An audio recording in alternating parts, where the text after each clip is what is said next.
ছুটির দিনে প্রচার প্রচারণায় ব্যস্ত সময় পার করছেন ত্রয়োদশ জাতীয় নির্বাচনের প্রার্থীরা। ভোরের আলো ফুটতেই ভোটারদের দাঁড়ে দাঁড়ে যান খুলনা ৫ আসনের জামায়াত প্রার্থী মিয়া গোলাম পরোয়ার। বিএনপি চেয়ারম্যান তারেক রহমানকে ইঙ্গিত করে কড়া সমালোচনা করেন তিনি। আর বিএনপি প্রার্থী নজরুল ইসলাম মঞ্জু প্রচারণা চালান নিউ মার্কেট, কাঁচাবাজার সহ বেশ কয়েকটি জেলায়। বরিশাল ৩ আসনে ভোটারদের মাঝে লিফলেট বিতরণ করেছেন এবি পার্টির ব্যারিস্টার আসাদুজ্জামান ফুয়াদ। রাজশাহীতে প্রচারণায় নামেন বিএনপি ও জামায়াতের প্রার্থীরা। কুমিল্লা গণসংযোগ করেছেন শাপলাকলি প্রতীকের হাসনাত আব্দুল্লাহ। কি বুঝলেন ভাই? অনলি যেটাই চাই। এখন পলিটিক্যাল ব্যাড ইন্টেনশনে যদি আবার আপনারা সেই ৭১কে ইউজ করেন তাহলে কি হলো? ওই ফ্যাসিবাদদেরকে যে দোষ দেই সেই ন্যারেটিভ তো আপনাদের কাছেও দেখা যাইতেছে। ১৭ বছরে যারা দেশকে নিঃশেষ করেছে সবাইকে আইনের আওতায় নিয়ে এসে আমরা রাষ্ট্রকে একটি সুন্দর বসবাস উপযোগী নিরাপদ মহানগরী, পরিচ্ছন্ন মহানগরী, সবুজ মহানগরী এবং সেই সঙ্গে সঙ্গে নিরাপত্তা সুনিশ্চিত করব। যারা কর্ম করে খায়, যারা রেমিটেন্স যোদ্ধা, যারা নেতা বানায়, এবার এই রেমিটেন্স যোদ্ধা যারা কর্ম করে খায়, যারা কারখানাতে কাজ করে, তাদের থেকে আবার নেতা নির্বাচিত হবে ইনশাআল্লাহ।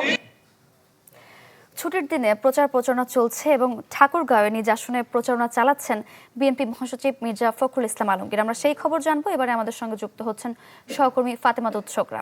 ফাতেমা। হ্যাঁ সারিকা, বিকাল ৩টা থেকেই কিন্তু এই প্রচারণা শুরু করেছেন বিএনপি মহাসচিব মির্জা ফখরুল ইসলাম আলমগীর।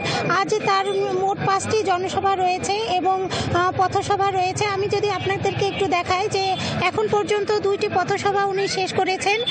একটি হচ্ছে দেবীপুর ইউনিয়নের শোলজহরি বাজার এবং এখানকার যে আশ্রয়ণ প্রকল্প আছে সেখানে কিন্তু তিনি ইতিমধ্যেই এই নির্বাচনী প্রচারণা শেষ করেছেন এবং ধানের শীষের পক্ষে তিনি ভোট চেয়েছেন এবং বারবার বিএনপির দেয়া যে প্রতিশ্রুতিগুলো রয়েছে সেগুলো কিন্তু জনগণের দ্বারে দ্বারে তিনি পৌঁছে দিচ্ছেন এবং বারবার করেই বলছেন যে এই বিএনপি সরকার গঠিত হলে যে সকল উন্নয়নমূলক কাজ করা হবে, যেমন ফ্যামিলি কার্ড এবং বিভিন্ন ফার্মার্স কার্ড সহ বিভিন্ন সুযোগ সুবিধা পাবে, এই প্রতিশ্রুতিগুলো কিন্তু তিনি দিচ্ছেন। এবং আমরা দেখেছি যে তার জনসভায় নারী পুরুষ অনেক সমাগম রয়েছে এবং আজ যেহেতু তার আরও 5টি পথসভা রয়েছে, তো ইতিমধ্যেই শোলজহরি বাজার থেকে তিনি 11 মাইলের উদ্দেশ্যে রওনা হয়েছেন। তারপরে বৈরাগী বাজারে তিনি একটি পথসভা করবেন এবং তারপর হয়তো পয়সাখালা এবং মুন্সিরহাট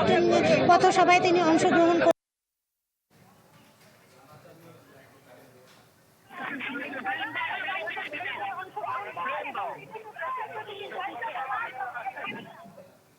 ফাতেমা, ধন্যবাদ আপনাকে। ঠাকুরগাঁওয়ের পরে এবার চলে যাব মুন্সিগঞ্জে। মুন্সিগঞ্জ থেকে আছেন সহকর্মী শুভ ঘোষ। শুভ, প্রচার প্রচারণার দ্বিতীয় দিন, প্রার্থীদের ব্যস্ততা তো রয়েছেই এবং ভোটারদের আসলে প্রতিক্রিয়া কেমন দেখছেন? দেখুন, আসলে দীর্ঘদিন পর ভোটারদের মাঝে কিন্তু একটি উৎসব মুখর পরিবেশ বিরাজ করছে।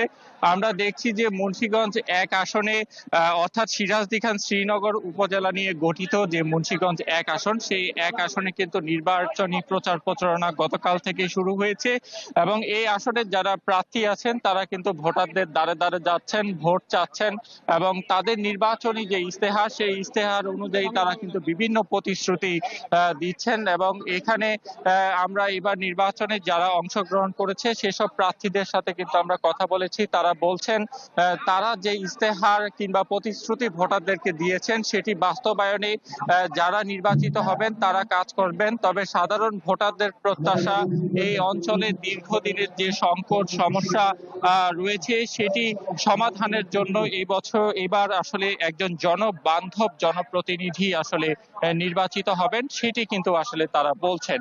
এবং আমরা দেখছি যে প্রায় 5 লাখের কাছাকাছি ভোটারের যে প্রত্যাশা, সেই প্রত্যাশা পূরণে কিন্তু এই বছর যারা নির্বাচনে এবার ত্রয়োদশ জাতীয় সংসদ নির্বাচনে অংশগ্রহণ করেছে তারা কিন্তু দেখছি যে অনেকটা উৎসব মুখর ভাবে ভোটারদের দ্বারে দ্বারে যাচ্ছেন, নির্বাচনী জনসভা তারা করছেন, বিভিন্ন গণসংযোগ করছেন এবং এইসব গণসংযোগের কিন্তু তারা গিয়ে ভোটারদের দ্বারে দ্বারে গিয়ে বিভিন্ন প্রতিশ্রুতি তারা দিচ্ছেন। করছেন। আমরা যদি একটু জানতে চাই, ভোটারদের দ্বারে দ্বারে তো যাচ্ছেন, কি প্রতিশ্রুতি দিচ্ছেন এবং কেমন সাড়া পাচ্ছেন?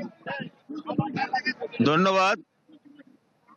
আমরা তো অ্যাকচুয়ালি আপনারা জানেন মুন্সিগঞ্জ এক মানে আমার শ্রীনগর থানা এবং সিরাজদিঘা থানা ধানের শীষের ঘাঁটি। আমরা ইনশাল্লাহ যেখানে যাচ্ছি ধানের শীষের বিকল্প নাই।